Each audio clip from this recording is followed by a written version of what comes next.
Okay, I couldn't express myself in the medium of Twitter, so I'm going to make a video response instead. This is for Eigenrobot's thread on his response to Mearsheimer. Um, my qualification is I have a master's degree in strategic studies. This isn't a appeal to authority. I'm just saying that that's the perspective that I'm coming from.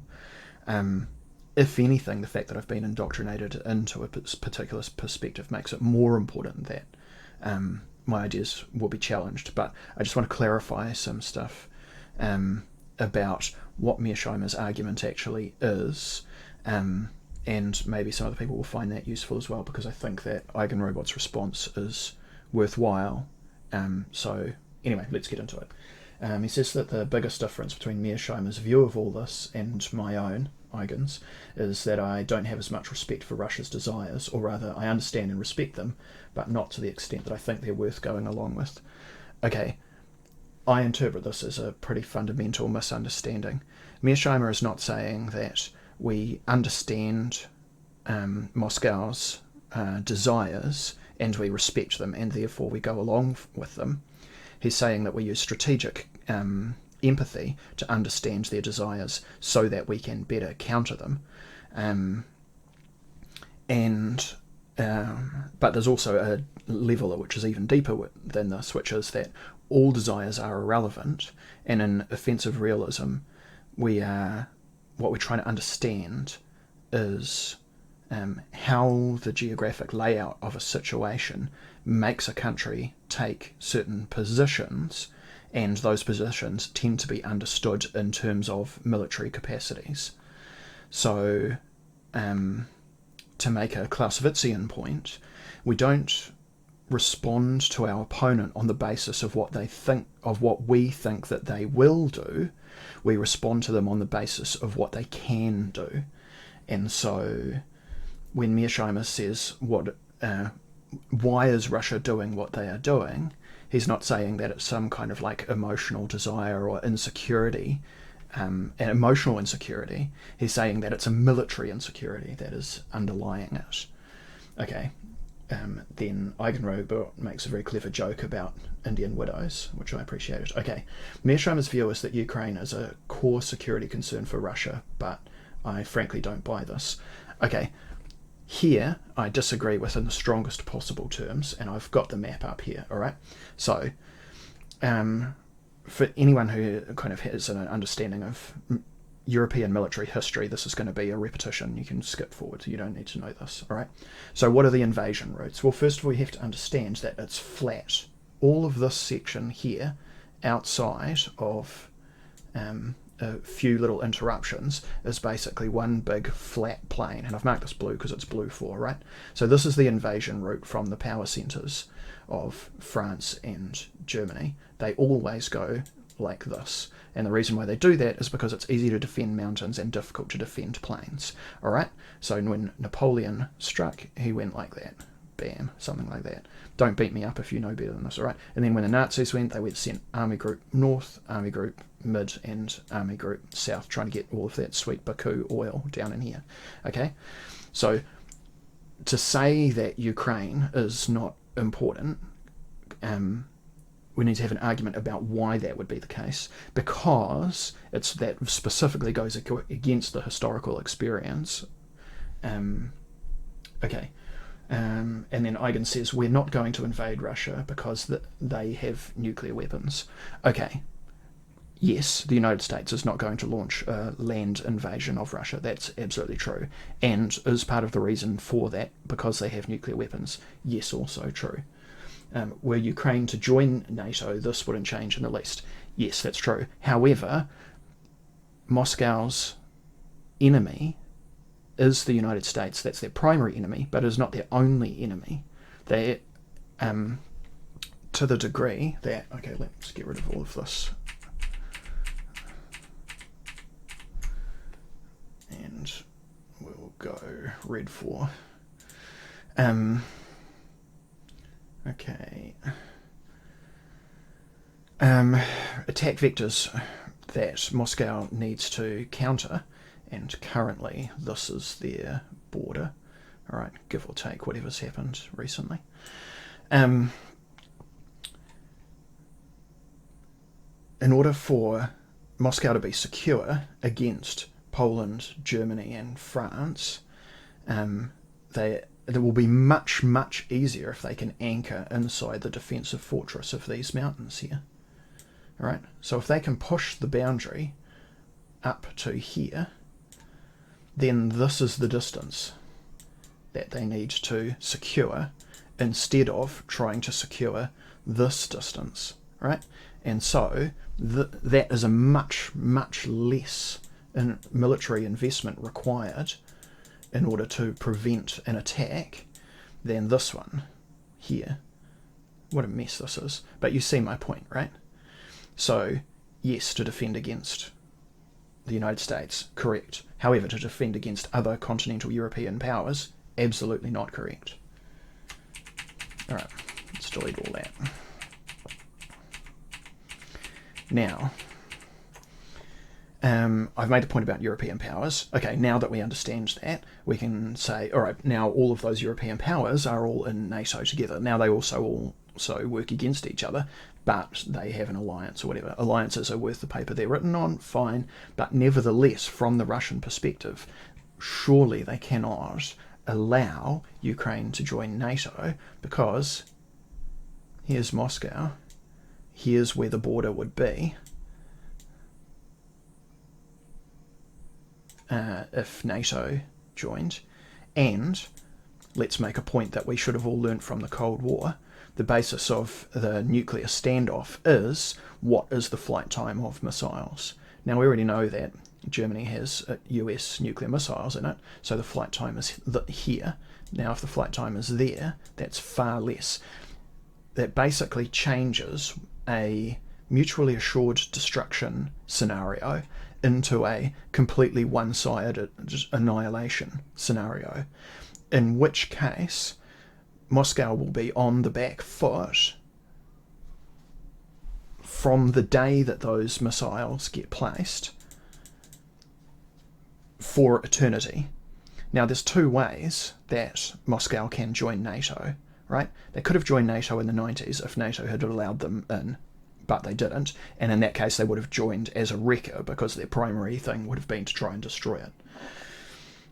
There's another way that they can be integrated into NATO, which is for NATO and the United States to completely demolish the entire governance structure of Russia, institute a puppet government, and then integrate it under the control of the United States.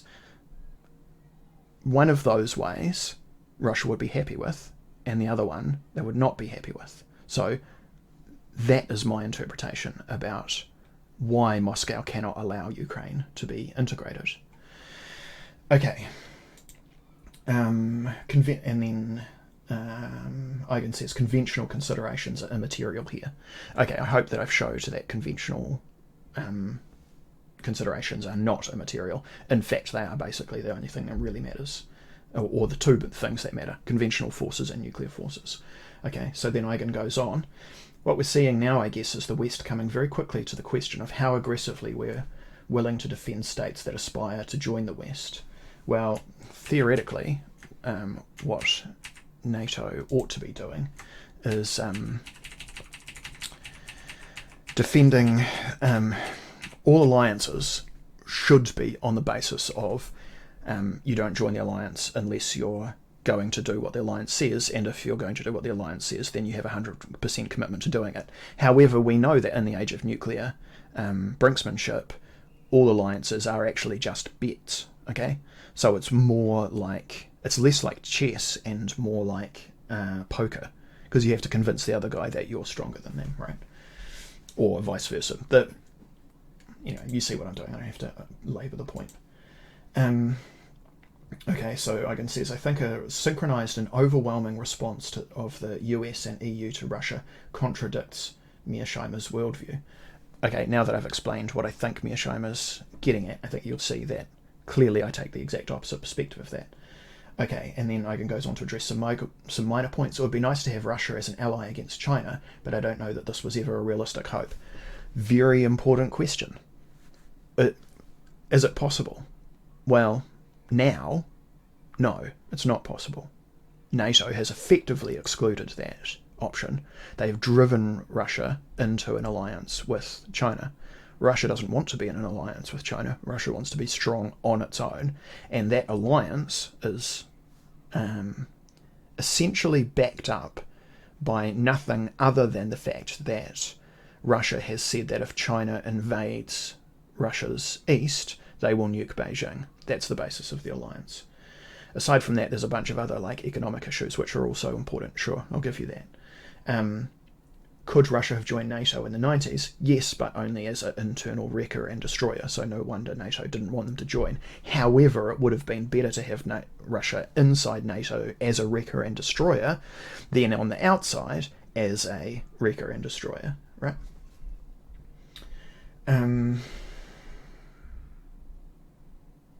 Okay, Eigen doesn't care about Iran. That's fine, we can skip that. The final thing I'll touch on is that Ukraine is important to the West as a cultural and geographical frontier in our project of global hegemonization. Okay, here again, I completely disagree. Ukraine is irrelevant to the West. It's not important culturally or geographically. It's only important in the sense that if NATO wants to be able to threaten Moscow, they can threaten Moscow more effectively from Ukraine than they can threaten it from Poland. Okay. However, in terms... let me make another point about that. However, in terms of security, the fact that Moscow, a nuclear-armed power, becomes less secure by NATO holding Ukraine means that NATO also becomes less secure because the chance that Moscow will launch the nukes becomes higher as they become under more and more threat. So let me just hammer home that point. NATO becomes less secure by gaining Ukraine because they become more capable of invading, or really launching a nuclear invasion. That's not a real thing, a nuclear attack. Alright, and then there's a postscript as well. Russia is geographically important, but basically medium-sized and shrinking country. Yeah, I mean, well, important to who? Russia is important to themselves, absolutely. Are they also important to NATO? Yes. And to the United States? Yeah, because they're the primary aggressor. Is it a medium-sized country? Well, in what sense is it a medium-sized country? Is it economically medium-sized? Yeah, I think you could make that's a fair argument. In terms of population, is it medium-sized? Well, 150 million people. Okay, it's no China or India, and so you could say it's half the size of the United States. Does that make it small? Maybe, but, Ukraine's got 44 million, so, that's what I would think of as a medium-sized country, so it's somewhere in between. Okay, militarily, is it small? No, if it wasn't for the United States. At the moment, Moscow could probably, if they really wanted to, take much of the rest of Europe, and at the very least, I would say, reinstitute the Soviet Union, no problem. And they're not going to do that, of course, because they can't, because the United States exists. And are they a shrinking country? Yes, demographically they're a shrinking country. However, every country outside of Africa is a shrinking country. So is it shrinking faster than or slower than other countries? Well, it's shrinking slower than China. It's shrinking slower than Japan. Although those are the fastest shrinking demographics in the world. So, is this a fair point? Yes, okay. What about at the nuclear level? Is it a small country? Is it a shrinking country? No, it has the most number of nukes of any country on Earth. The only one that's close is the United States, and every other country that has nukes is a piddling into a pond in comparison. Okay, so what are its other options? Eigen says that it can either join the West, and we've discussed what the two ways of that happening are. Let me make a point here. There's a difference between state survival and regime survival, but I think that from the perspective of Moscow, those two things are exactly the same. Okay, or becoming a Chinese client. Is it possible that Moscow could become a Chinese client? Well, the potential for China to grow, the China bears and the China hawks have massively different opinions about that. If China grows massively, then presumably they will reinstitute the basic kind of historical model, in which case Moscow will have to, send diplomats to go and kowtow occasionally and say, yes, we'll do that, very good. But nevertheless, they'll still basically be independent, because China's power is in the Pacific and Moscow's power is on the European continent, and they're so far away from each other that realistically there's no way for China to enforce militarily the destruction of the Russian nation. Although obviously, as I've said before, there will be tensions about all of the resources that are going unused in eastern Russia that China wants access to. However, as I've also said before, the resolution to those tensions is Russia saying, we'll nuke Beijing if you invade. So that resolves the tension. Okay. And then Eigen says, I don't see true independence for them again, especially now. I think that's a really important question. However, let me paint the kind of bull story of how Moscow could gain independence. And here I'm going against theorists like Zihan, who have far more experience and far better predictive power than I do. So I admit that this is an uphill battle for me, but let me at least try and paint a story of how it could happen. Okay. Moscow successfully takes and integrates Ukraine with minimal amount of internal damage. It doesn't turn into a slog. Just take it on faith for the moment. Moldova, Ukraine and Belarus plus Moscow are effectively one unit in that case, meaning that we can push Russia's population up to, the 200 million mark or so. Pretty strong. And then no one has managed to solve the problem of declining demographics, but, maybe they come up with something by instituting the Romanian or Hungarian or Polish models of attempting to incentivize the downturn, or perhaps a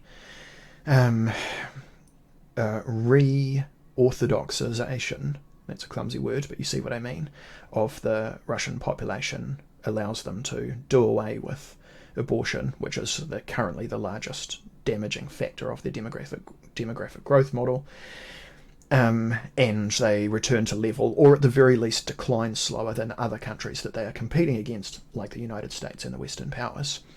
Okay, then from that base, their integration with their economically with China and India essentially gives them access to half of the world's people, and therefore half of the world's economic power, not counted in terms of dollars, but counted in terms of consumers.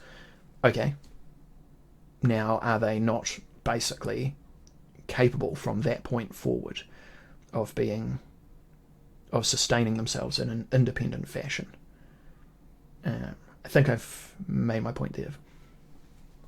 Okay, thanks for your time. I really enjoyed digging into Eigen's objections, and I just want to make sure that it's understood that this is purely from a perspective of appreciation and cooperation, not from a perspective of attack or degradation. Okay. If you listen to this, I don't know why, but thanks for your time.